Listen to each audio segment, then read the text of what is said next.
Hello, dear friends. I'm Ruffy, and welcome to the amazing world of technology. Today, we're going on a super fun journey inside a device we use every day. Can you guess what it is?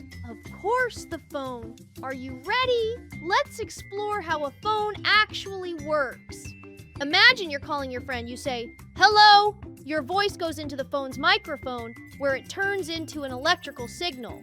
This signal travels from your phone to a nearby cell tower through invisible waves. Your voice signal travels to the closest cell tower. Then it might go up to a satellite or pass through other towers until it reaches your friend's phone. It all happens super fast, almost at the speed of lightning. Your friend's phone has a speaker. It takes the signal and turns it back into sound. Now your friend hears your "hello," just like that. Then they reply, and their voice travels the same way back to you. Phones today can do so much more. Take pictures, browse the internet, play games, send messages. All thanks to tiny processors, sensors, and mobile internet inside the phone. So, friends, now you know, phones don't just talk. They work with electric signals, radio waves, and amazing technology. So always use your phone wisely to learn, connect, and do good things. See you next time for another tech adventure with me, Ruffy. Goodbye, dear friends. Hello, dear friends. I'm Ruffy. Today we'll explore a very interesting question. What are dreams, and why do we dream? Wow! I've fallen asleep, and now I'm inside the world of dreams.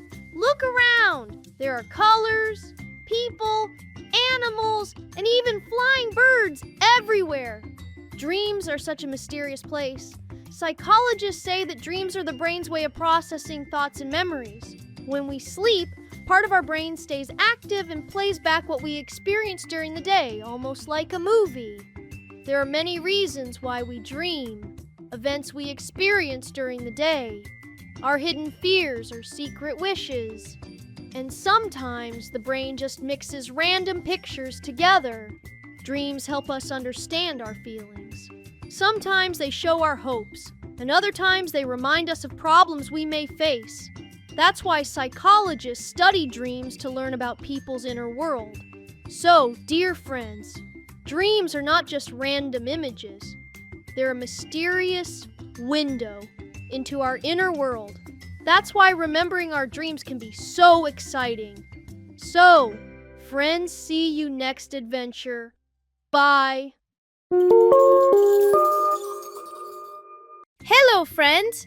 I'm Ruffy, and you're watching the Adventure Channel. Today, together, we're going to discover what those mysterious, sparkling stars in the sky really are. So let's go! Oh, what a beautiful night. Look at the sky. It's filled with stars. They twinkle as if they're laughing and playing. Sometimes I wonder, what are stars made of? Are they nailed to the sky like tiny lights? Or could there be life out there? To find the answer to these questions, I grab my telescope and point it straight into space. Wow! Up close, stars look completely different. They're not little lights. They are huge, fiery balls of burning gas. Just imagine, even our own sun is a star, and it's the closest one to us. Yes! We live under the light of a star. Stars may be millions of kilometers away, yet their light still reaches us. They are mostly made of gases called hydrogen and helium. These gases are under so much pressure at the core that they ignite in a process called nuclear fusion, releasing massive amounts of energy, light and heat. Imagine this. Each star is like a tiny sun, just much farther away. There are young stars, full of energy, and retired old stars nearing the end of their lives. Some are millions of years old, and others billions. Look at this one, a blue star, hot and young. And that one, a red star, older and cooler, perhaps close to fading out. And sometimes, when a star dies, it explodes in a massive supernova. From that, new stars and even planets can be born. Isn't that incredible? Stars are not just pretty decorations in the sky.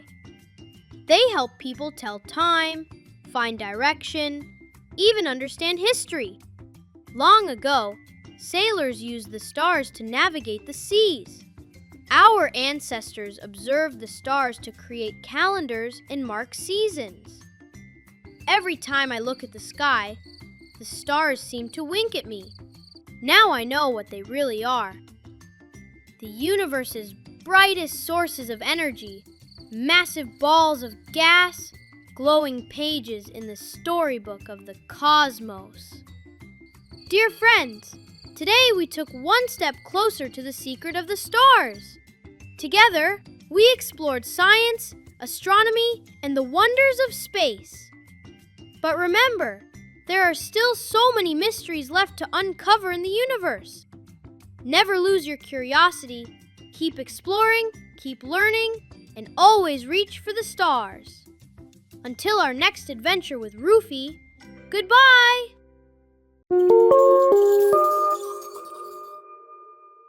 Hello, dear friends. I'm Ruffy the Bunny. Today we're going to talk about a very important organ that keeps us alive, the heart. The heart works just like a pump inside our body. It pushes blood non-stop, carrying oxygen and nutrients to every single cell. Our heart is made of strong muscle. It squeezes to pump blood into the vessels, then relaxes and fills up again. This happens over and over, day and night, without ever stopping. The heart sends blood throughout the whole body. The blood delivers oxygen and food to cells, then carries waste products away. That means the heart is like the boss of our transport system inside. Our heart is precious.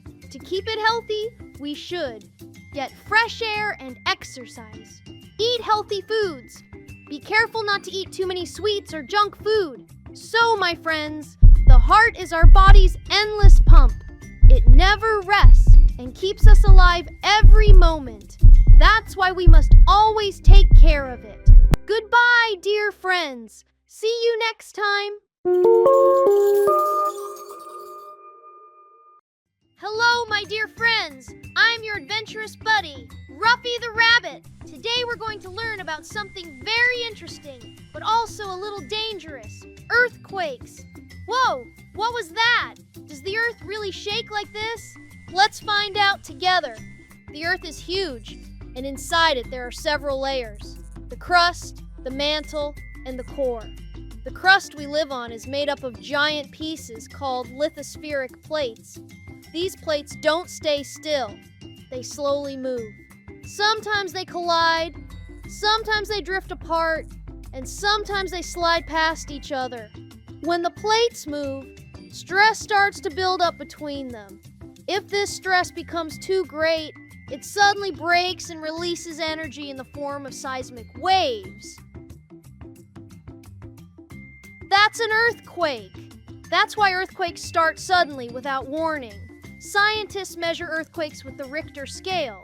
For example, 3 magnitude means very light shaking, while 7 magnitude is very strong enough to collapse buildings. What should we do during an earthquake? Take cover in a safe spot, like under a table. Stay away from windows. If you're outside, move away from buildings. So, my friends, an earthquake is a natural event that comes from the Earth's inner activity. We can't stop it, but we can be prepared. Until our next adventure, goodbye. Hello, dear friends. I'm Ruffy, Today we're going on an amazing journey together to see some of the greatest landmarks on Earth, the 7 wonders of the world. Are you ready? Let's begin. 1 dash, the Great Wall of China. Look at this. We've arrived at China's most famous landmark, the Great Wall of China. It was first built in the 3rd century BC and stretches over 21,000 kilometers. Long ago, it was made to protect China from northern invaders. Some people say it can even be seen from space, though that's not entirely true. Every year, millions of visitors come here to walk along its ancient stones. 2 Petra. Now we're in Jordan, standing in the ancient city of Petra. This incredible city was carved right into the rocks. Over 2,000 years ago, it was a bustling trade center and was called the Rose City because the red rocks glow like roses at sunrise and sunset. Its most famous building is Al-Khazneh, or the Treasury, which looks like a giant stone palace. 3M's Machu Picchu, wow. Now we're in South America, high in the mountains of Peru, at Machu Picchu. This ancient city was built by the Incas in the 15th century and is often called the Lost City of the Incas. Hidden in the jungle for centuries, it was rediscovered in 1911. Here you'll find stone temples, towers, and clever water systems. Fort Chichen Itza. Our next stop is Mexico's Chichen Itza. This was a great center of the ancient Mayan civilization. Its most famous building is the Kukulkan Pyramid. Every year during the spring and autumn equinox, a magical shadow appears on the pyramid. It looks like a serpent slithering down the steps. This is why it's nicknamed the Shadow of the Serpent. 5. The Colosseum. Now look, we're in Rome at the mighty Colosseum. This huge arena was built almost 2,000 years ago and could hold over 50,000 spectators. Back then, people came here to watch gladiator battles, animal fights, and exciting shows. Today, it's one of the most famous historical sites in the entire world. 6. The Taj Mahal. Here we are in India at the breathtaking Taj Mahal. This white marble palace was built by Emperor Shah Jahan in memory of his wife Mumtaz Mahal. It's called a symbol of eternal love. Around 7 to 8 million people visit the Taj Mahal every year. At sunrise it glows pink, and at sunset it shines golden. How magical! 7. Christ the Redeemer. And finally, we've reached the Christ the Redeemer statue in Brazil. This giant statue stands high on Mount Corcovado, 700 meters above Rio de Janeiro. At 38 meters tall, it spreads its arms wide as if embracing the whole city. For the people of Brazil, it's a symbol of peace and love. Wow! The 7 wonders of the world. Each one is a stunning masterpiece of human creativity, hard work, and imagination. Every wonder holds its own history, secrets, and beauty. So, dear friends, today we went on a magical tour of the 7 wonders of the world. Now you know these places are still standing today and are among the greatest treasures on earth. Remember, the world is full of wonders yet to be discovered. See you in the next adventure with Hello, dear friends. I'm Ruffy. Today we're going to learn together about a sweet little miracle, how bees make honey. Are you ready? Then let's go. Oh, what a wonderful day. Nothing beats having some honey on bread for breakfast, right? Wow. I wonder, where does this golden honey come from? How do bees make it? To find out, I'm going to shrink down a little and take a trip into a beehive. Look, now I'm the size of a bee. This is a beehive. See how hundreds, even thousands of bees are flying around busily, working non-stop. Let's follow them and see what they're doing. Wow! Here's a worker bee flying from flower to flower, sucking up nectar from inside the blossoms. It collects the nectar into a special honey stomach. Inside its body, the bee adds a little bit of enzymes to thicken the nectar. Then it flies back to the hive and passes the nectar on to other worker bees. This process is called trophallaxis. The bees transfer the nectar from mouth to mouth, gradually thickening it and turning it into fragrant honey. Now look at these cells. Each one is filled with liquid nectar. The worker bees fan their wings quickly, moving the air around to evaporate the excess water from the nectar.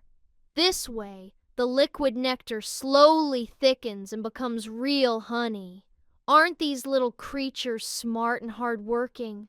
And here, this is the queen's chamber.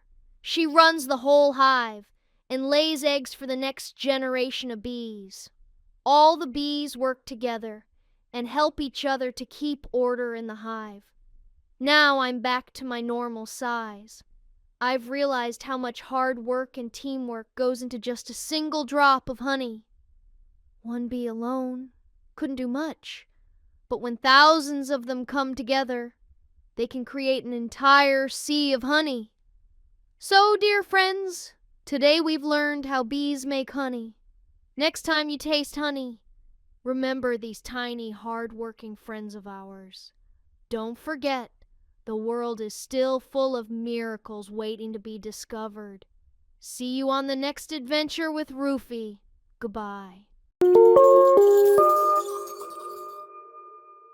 Hello, my dear friends. I'm Ruffy, and you're on the adventure-filled Children's Encyclopedia channel. Today, together, we will dive into the mysterious underwater world and learn how fish breathe. Are you ready? Then let's go. Oh, what a wonderful day. I was at a pond watching the fish. Look, they live underwater, but they never bring their heads to the surface. I wonder, don't they need air to breathe? To solve this mystery, I'll try swimming like a fish. Here I am, underwater. Look, there are so many fish swimming around, but none of them seem to be gulping air. How do they breathe? Let's take a closer look. Wow, on the sides of a fish's head there are little slits. Did you know? These are called gills. A fish opens its mouth to let water in. Then the water passes through the gills, and at that moment, the oxygen in the water enters the fish's blood. This way, the fish gets oxygen without breathing air. So, gills are like a fish's special lungs. The difference is that instead of air, they use the oxygen found in water. Fish gills have a very delicate structure and are filled with many tiny blood vessels. As water flows through the gills, these blood vessels absorb the oxygen from it. Here's a special type of fish, the labyrinth fish. It can also breathe air from above the water, but most fish rely only on the oxygen in the water. That's why, if the oxygen level in the water drops, fish may not be able to breathe. Wow, even a tiny fish is truly a miracle of nature. Their way of breathing underwater is so different from ours, yet so amazing and perfect. Now, when I see fish swimming underwater, I can imagine how they're breathing through their gills. It turns out that every living creature has its own unique way of life. So, my dear friends, today we learned how fish breathe underwater. And you know, there are still so many wonders of nature to discover. See you in the next adventure with Ruffy. Goodbye! Hello, friends! I'm Ruffy, and you're in a channel of adventures. Today, we're going to discover a tiny miracle, how ants build their nests. So let's get started. Oh, what a wonderful day! There's nothing better than having breakfast on the grass. Oops, a crumb just fell on the ground. Look, a group of whispering little ants is quickly carrying it away somewhere. Where are they taking all that food? What does their home look like? There's only one way to solve this mystery. I need to shrink down just like them. Now I'm as small as an ant. What we thought was just a little hill is actually not just a pile of dirt. It's the entrance to an entire underground city. What could it be like inside? Let's carefully follow them in. Just be careful, we don't want to get lost. Oh, wow! This place is a real mysterious maze. Dozens, even hundreds of tunnels, all connected together. Every single ant is busy with a task. Look at those worker ants. They're using their jaws to carry out tiny particles of soil, one by one. They don't rest for even a moment. This is a perfect example of teamwork and dedication. Now let's take a look at some special rooms. This one here is the nursery. Here, white eggs and baby ants, larvae, are carefully looked after. Nanny ants keep them clean and feed them non-stop. Next, we enter the food storage room. Ants store grains, seeds, and other food here for the winter. Aren't they smart and resourceful? They even have a special garbage room. Ants are very clean creatures. And now we've reached the most important chamber. Shh! Let's not make any noise. This is the Queen's chamber. There she is, the mother of the entire ant colony. She's much larger than the others. Her only job is to lay eggs constantly and expand her kingdom. All the other ants take care of her and protect her at all times. And now, I've returned to my normal size.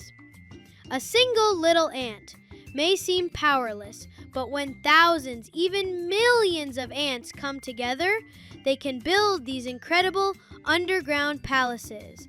This taught me one important lesson. With unity, order, and hard work, we can achieve even the biggest goals. So, dear friends, you've seen how amazing our journey into the world of whispering ants was. Today, we gained so much new knowledge. But don't forget, the world is still full of unexplored wonders. Never stop exploring, learning, and discovering new things. See you in our next adventure with Ruffy. Goodbye.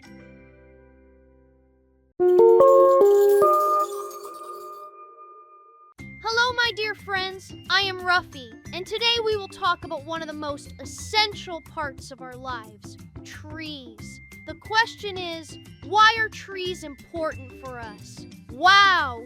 Trees are our greatest friends. Through their leaves, they absorb carbon dioxide from the air and produce oxygen for us. That's why trees are like our breathing machines. Have you ever sat under the shade of a tree on a hot summer day?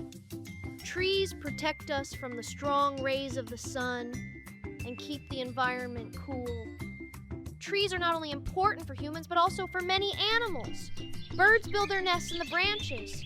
Monkeys live among the leaves, and insects find shelter in the bark. Tree roots hold the soil firmly in place. This prevents landslides and stops the soil from being washed away by water. Trees also help store rainwater and keep the environment moist. Trees give us more than just benefits. They also bring beauty. They decorate our surroundings with greenery and delight our eyes. Being close to trees makes people calm and even healthier. Did you know? A single large tree can produce enough oxygen in a day for 100 people. So, my friends, today we learned why trees are important for us. They provide oxygen. They give us shade. They are homes for animals. They protect nature. They bring beauty and health. Trees are truly the foundation of life. So let's protect and plant more trees. See you again in the next nature adventure with Ruffy.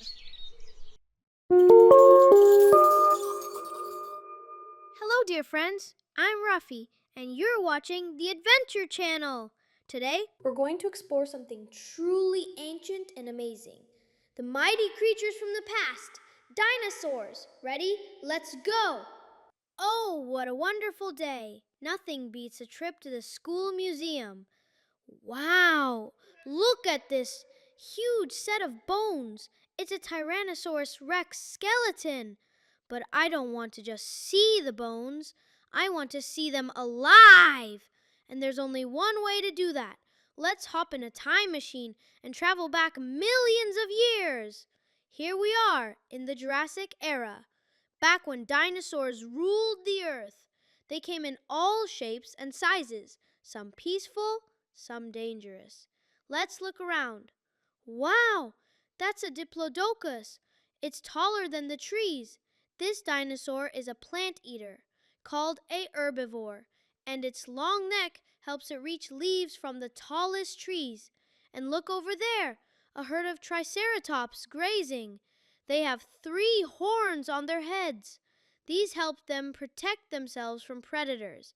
They're also herbivores, but they're strong and brave. Wait a second. Something's shaking the ground. It's getting closer. It's a Tyrannosaurus Rex, a huge, meat-eating dinosaur with giant teeth and strong jaws, and it runs fast. We better hide quickly. Let's quietly sneak over here. Look, dinosaur eggs. So they laid eggs just like birds. Some buried them in the ground. Others carefully watched over them. Here's a smaller dinosaur, the oviraptor. Some say it stole eggs, but maybe it was just protecting its own. Scientists are still trying to find out the truth. You know, dinosaurs lived millions of years ago, and today only birds are believed to be their living relatives. Scientists study their bones, tracks, and fossilized eggs to understand how they lived. This field is called paleontology. Now I'm back to my time again. Dinosaurs may be gone, but learning about them is exciting and inspiring. Their story teaches us how Earth has changed over time. So, dear friends, today we discovered the fascinating world of dinosaurs. They were big, strange, and full of mystery. But remember, science is all about curiosity and discovery. Let's keep learning and exploring this amazing world together. See you in the next adventure with Ruffy. Goodbye! Hello, dear friends. I'm Ruffy. Today we're going to explore together one of the greatest inventions in human history, how the wheel was invented. Are you ready? Then let's go. Oh, what a wonderful day. I really enjoy riding around on my new skateboard. Whoa! The skateboard wheel just hit something on the ground and stopped suddenly. I wonder, how did this simple round thing change the course of human history? To find out, let's hop into a time machine and travel back to the past. Here we are in the past. Over there, ancient people are dragging carts made of tree trunks. Back then, people used to place wooden cylinders on the ground and roll heavy loads over them. What an amazing bit of ingenuity, don't you think? Wow. Look over there. Those people are making large round wooden discs. These are the first wheels in history. Thanks to their round shape, they made it much easier to move heavy loads.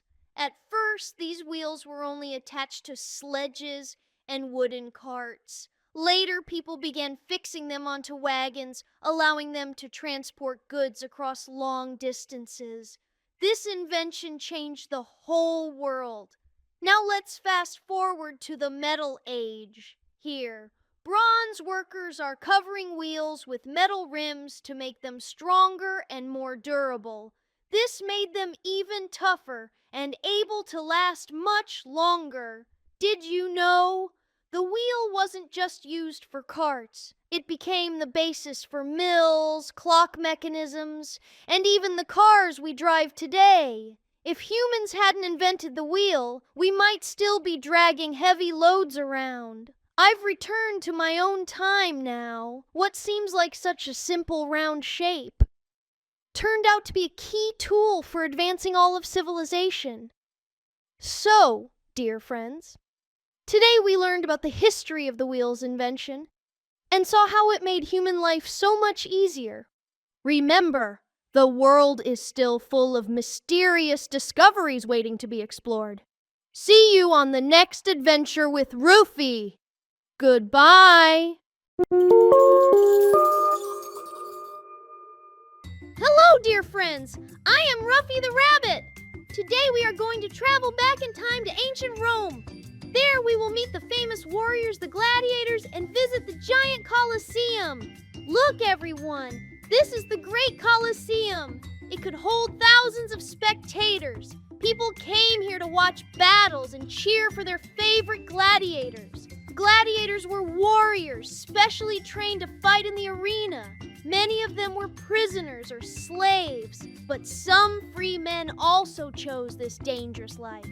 Before fighting, gladiators greeted each other and then raised their weapons. Their battles were thrilling for the spectators. Sometimes, these fights ended in death. The audience in the Colosseum had a powerful voice. With their hand signals and shouts, they could influence whether a gladiator should live or continue fighting. Their decision meant life or death. Gladiators in the Colosseum became symbols of ancient Rome. Today, they remain historical monuments that tell us about the traditions and way of life of the past. So, dear friends, our adventure in ancient Rome has come to an end. Until the next journey with Ruffy, goodbye! Hello, friends! Welcome to our exciting adventure channel. Today, we're going to take an unbelievable trip to the planet Mars. Let's begin our journey. Every night, I look up at the sky through my telescope. There are countless stars up there, but among them, there's one tiny red mysterious dot that always catches my attention. That's the planet Mars. I always wonder, what's on Mars? Is it possible to live there? These questions never gave me peace, so I decided to fly to Mars. Will you join me on this journey? Then let's go. Seatbelts fastened. Buttons on the control panel pressed. And 3, 2, 1.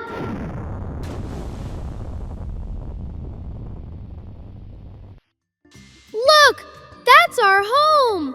It is so beautiful! Hooray! I'm on Mars! Look around. Everything is covered in reddish-brown sand and rocks. That's why they call it the Red Planet. The soil here contains a lot of rusty iron, just like the rust on my old bicycle. The air is quite chilly too, but that's not the most exciting part.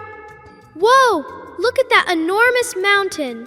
That's Olympus Mons, the largest volcano in the entire solar system. It's 3 times taller than Mount Everest. Incredible! Now let's try jumping. Hop! Did you see how high I jumped? It's not magic. Mars just has much weaker gravity than Earth. Everyone must feel like a superhero here. In the evening, not 1, but 2 tiny moons rise in the sky.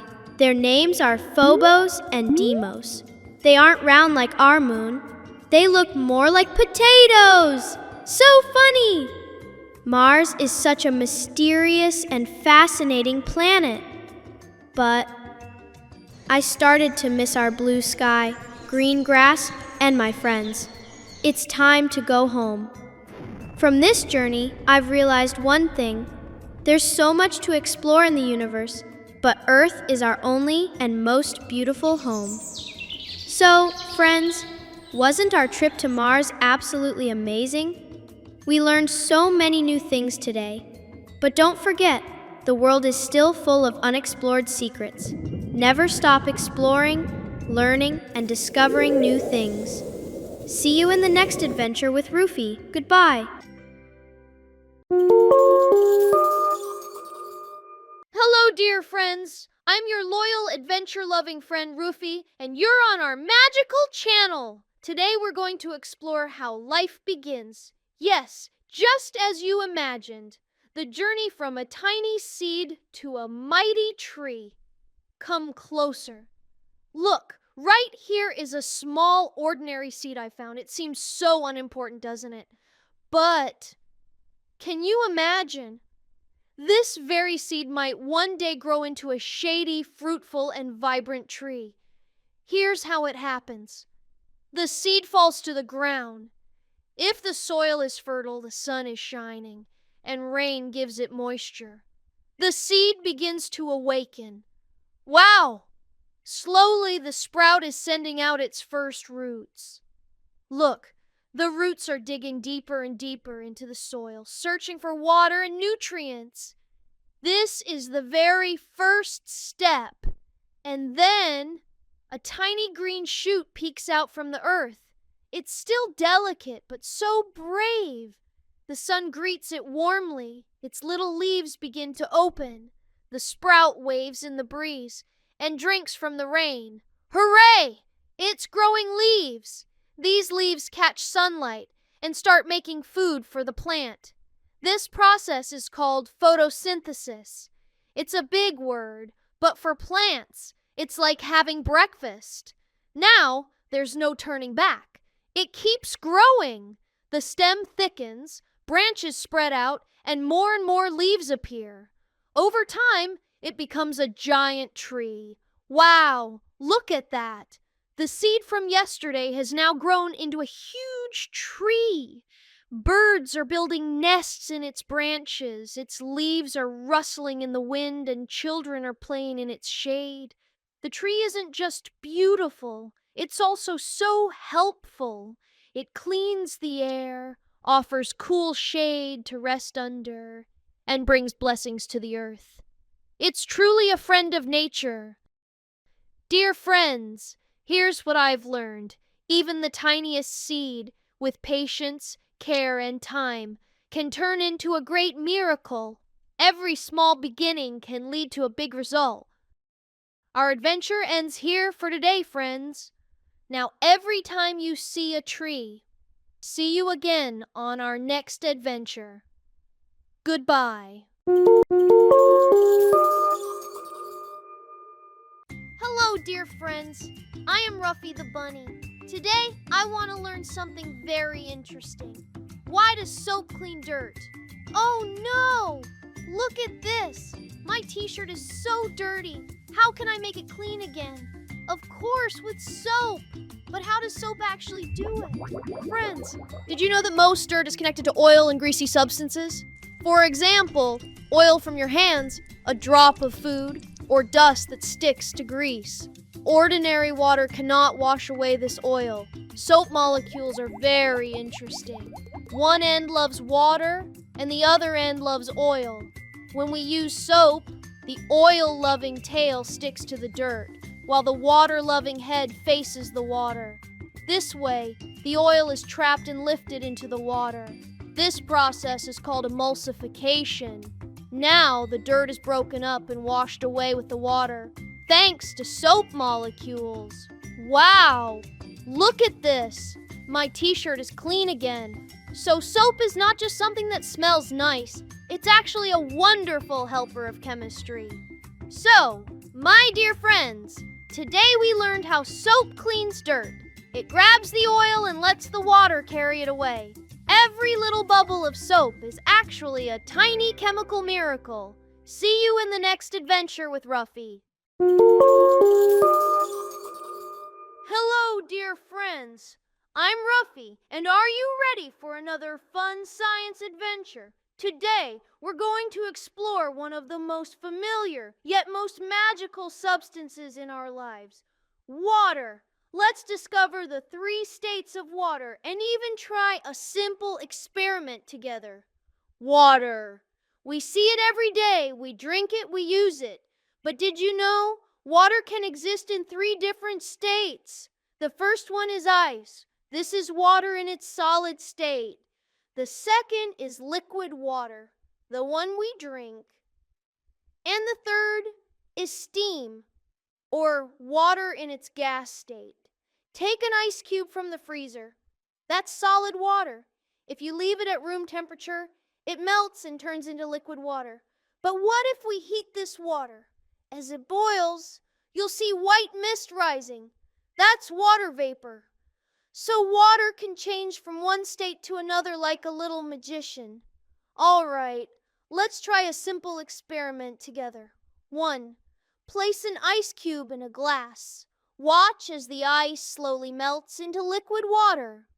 2. Now pour that water into a kettle and heat it up. As the water starts to boil, you'll see steam rising. That's water vapor. See how the same substance can exist as a solid, liquid, and gas? Did you know scientists call this process a change of state? When ice melts, it's called melting. When water boils, it's evaporation. When steam cools and turns back into water, that's condensation. And when water freezes again, it's called freezing. There you have it, friends. Even something as simple as water holds magical secrets of chemistry. You can try this experiment at home, too, but make sure an adult is there to help. Science is full of wonders and shows us magic even in everyday things. See you next time for more amazing adventures with Ruffy. Bye, dear friends.